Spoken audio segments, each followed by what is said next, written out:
நமச்சிவாய. அனைவருக்கும் வணக்கம். நாம் காணும் இந்த கோயில் அருள்மிகு காமாட்சி உடனுரை ஏகாம்பரேஸ்வரர் திருக்கோயில்.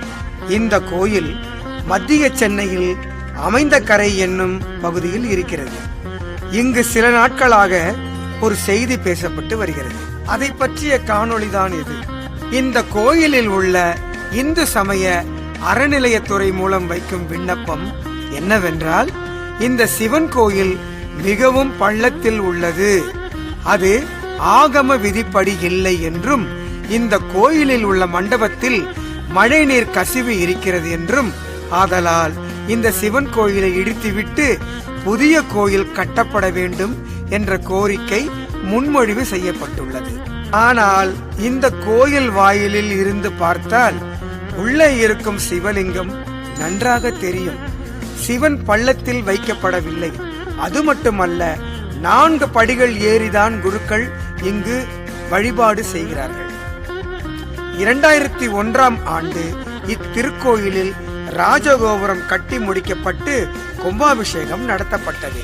அப்பொழுது இந்த கோயில் பள்ளத்தில் இருப்பதாக எந்த அதிகாரிகளும் கூறவில்லை.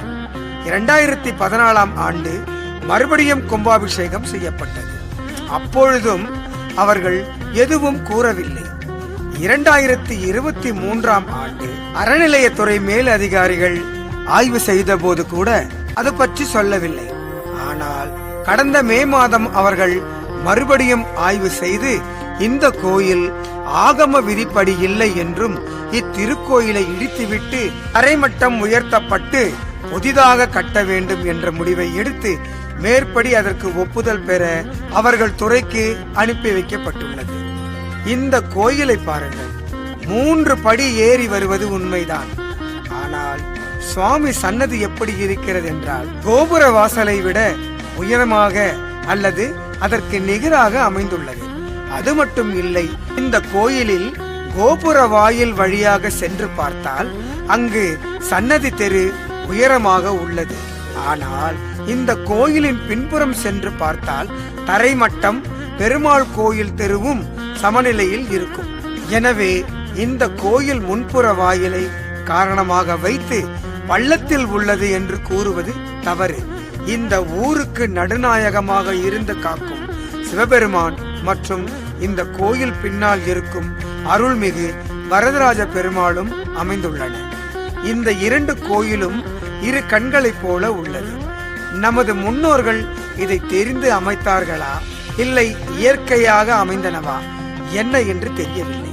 இந்த 2 கோயிலின் தரைமட்டமும் சமநிலையில் உள்ளது என்று நாம் காணலாம். இது நமக்கு சிவனும் விஷ்ணுவும் அருள் தருவதில் சமநிலையில் உள்ளனர் என்று சொல்வதை போல அமைந்துள்ளன. இப்படி இருக்க முன்புற வாயிலை வைத்து கோயிலை பள்ளமாக உள்ளது என கூறுவது முறையல்ல.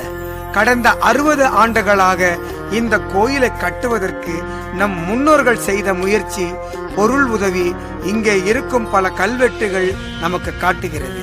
இந்த கோயிலை 1970ஆம் ஆண்டு திருமுருக வள்ளல் கிருபானந்த வாரியார் சுவாமிகள் முன்னிலையில் கும்பாபிஷேகம் நடத்தப்பட்டுள்ளது.